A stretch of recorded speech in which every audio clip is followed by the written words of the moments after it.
আসসালামু আলাইকুম। শুরু করছি ইলমা বেহরোজের উপন্যাস আমি পদ্মজা, দ্বিতীয় খণ্ড, পর্ব 18। সন্ধ্যার ছায়া ধীরে ধীরে নেমে আসছে বাংলো বাড়িটার ওপর।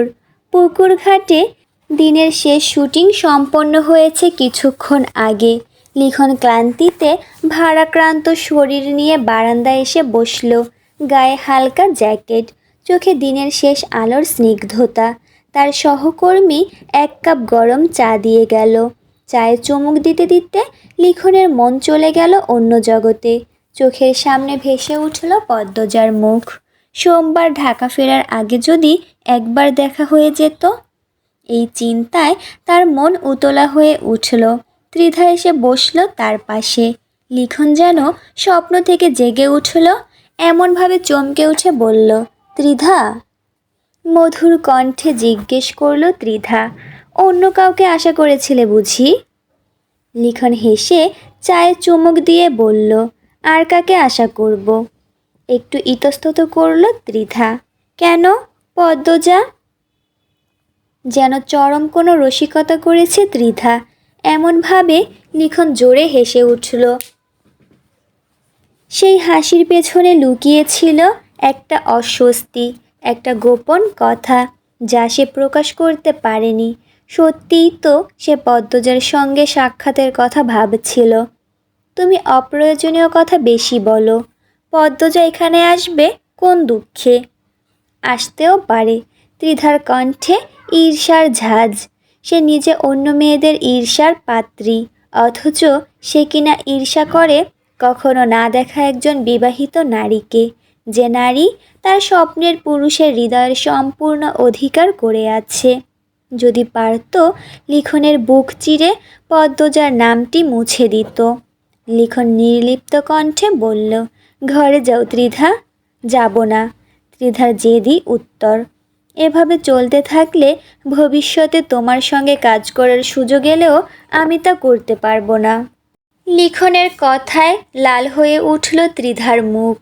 রাগ আর ঈর্ষায় তার চোখ থেকে জল গড়িয়ে পড়ল। সে কান্নাজড়িত কণ্ঠে বলল, আমি তো বলেছি আমি তোমার বাড়ির কাজের মেয়ে হতেও রাজি। লিখন হাসতে লাগলো। মেয়েটা সব সময় নবীন কিশোরীর মতো অদ্ভুত অদ্ভুত কথা বলে। সেই মুহূর্তে পরিচালক আনোয়ার হোসেন সেখানে এসে উপস্থিত হলেন।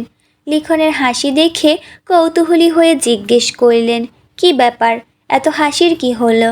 ত্রিধা তাড়াতাড়ি চোখের কোণের জল মুছে ফেলল।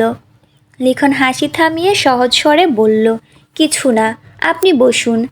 আনোয়ার হোসেন বসলেন না। লিখনের দিকে তাকিয়ে বললেন, শুনো লিখন, হাওলাদার বাড়ির মাতব্বরকে তো চেনো? মাথা নেড়ে সায় দিল লিখন। হ্যাঁ চিনি, দুদিন আগে ও বাড়ির কর্ত্রী মারা গেছেন, শেষ শ্রদ্ধা জানাতে গিয়েছিলাম। আনোয়ার হোসেন একটু থেমে বললেন, শুনেছি খবরটা। মাতব্বর প্রতি বছর শীতকালে তার পরিবারের সদস্যদের নিয়ে গরিবদের মাঝে শীতবস্ত্র বিতরণ করেন। বেশ বড় একটা অনুষ্ঠান হয়। খুব উদার মনের মানুষ তিনি। অনুষ্ঠান শেষে কয়েকজনকে নিয়ে একটা ছোট্ট ভোজসভা করেন। এই বাংলোটা আশহাব ভাইয়ের। আশহাব ভাই আবার মজিদ হাওলাদারের বন্ধু। তিনি আমাকে দাওয়াত দিয়ে গেছেন। আগামীকাল আমি সেখানে যাব। এদিকটার দায়িত্ব তোমাদের ওপর রেখে যাচ্ছি। লিখন আশ্বস্ত করে বলল, চিন্তা করবেন না, এখানে সবাই দায়িত্বশীল, কেউ কোনো অশান্তি সৃষ্টি করবে না। তা তো জানি। আনোয়ার হোসেন বললেন, এই দাওয়াত পেয়ে আমি খুব খুশি। মজিদ হাওলাদারের সুনাম অনেক শুনেছি, এবার নিজের চোখে দেখার সুযোগ পাব। খুব ভালো লাগছে। হ্যাঁ, তিনি সত্যিই খুব ভালো মানুষ। আমি একবার হাওলাদার বাড়িতে গিয়েছিলাম। পুরো পরিবারটাই খুব ভদ্র ও আন্তরিক। আনোয়ার হোসেন হাওলাদার বাড়ি সম্পর্কে আরও কিছু কথা বলে চলে গেলেন। তার পায়ের শব্দ মিলিয়ে যেতেই ত্রিধা লিখনের দিকে ফিরে জিজ্ঞেস করল, তাহলে পদ্মজাও আসবে? লিখন একটু ভেবে বলল, সম্ভবত আসবে। পদ্মজার নামটা শোনা মাত্র ত্রিধার মুখের রং পাল্টে গেল। যেন হঠাৎ করে সব রক্ত শরীর থেকে সরে গিয়ে মুখটা ফ্যাকাশে হয়ে গেল। পদ্মজার নাম শুনলেই তার মন খারাপ হয়ে যায়, তবুও সে নিজেই এই নাম তোলে। অভিমানী সুরে বলল, তুমি যাবে? ভাবছি যাব, লিখন জবাব দিল। আমিও যাব, সেই ভাগ্যবতী নারীকে দেখতে চাই। লিখন চেয়ার ছেড়ে উঠে দাঁড়ালো, একটু হেসে বলল, ভাগ্যবতী নারী নয়, একটা ভাগ্যবান পুরুষকে দেখাবো। কথাটা বলেই সামনের দিকে পা বাড়ালো লিখন। ত্রিধা বলে উঠল, সে নিশ্চয়ই আমির হাওলাদার। আপনার শুধু এই একটা মানুষকেই কেন ভাগ্যবান মনে হয়? শেষের প্রশ্নটা করল রাগে কিরমির করতে করতে। লিখন এগিয়ে যেতে যেতেই পেছন ফিরে তাকালো, তার চোখে বিস্ময়। তুমি এত সব কোত্থেকে যে শোনো? ত্রিধার চোখে মুখে একটা অদ্ভুত অভিমান ও রাগের মিশ্রণ ঘুরে বেড়াচ্ছে। লিখনের কথা শুনে সে আরও বেশি ক্ষুব্ধ হয়ে উঠেছে, কিন্তু তার মধ্যেও একটা গোপন আনন্দ লুকিয়েছিল। লিখনকে যে সে বিস্ময় উপহার দিতে পেরেছে, এটা ভেবেই তার ভালো লাগছে। অন্দরমহলের পুরুষ বলতে এখন শুধু মজিদ আছেন, বাকিরা যেন হাওয়ায় মিলিয়ে গেছে। কেউ শিকারের নেশায়, কেউ বা জরুরি কাজে বাইরে। মদনের মৃত্যু সংবাদ নাড়া দিয়েছে পদ্মজাকে। স্মৃতির পর্দায় ভেসে বেড়াচ্ছে মদনের মাথার আঘাত, ব্যান্ডেজ। অন্ধকার পাতালপুরীতে প্রবেশের মুহূর্তে অজান্তেই তার হাত থেকে নেমে এসেছিল আরেক আঘাত, ঠিক সেই জখমের স্থানেই। সেই আঘাতেই রচিত হলো মদনের জীবনের শেষ অধ্যায়। রক্তের অবিরাম প্রবাহে ভেসে গেল তার প্রাণ। পদ্মজার অন্তরটা গভীর বেদনায় কাতরে উঠল, কিন্তু তা নিজের জন্য নয়, আলোর জন্য। জীবনের আলোকবর্তিকা হারিয়ে আলো এখন অন্ধকারের সাগরে ভাসমান একটা নৌকার মতো।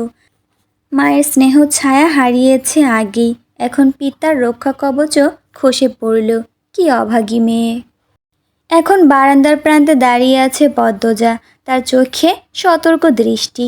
অন্দরমহলের বাইরে দুই পাহারাদার, দুই প্রস্তর মূর্তির মতো।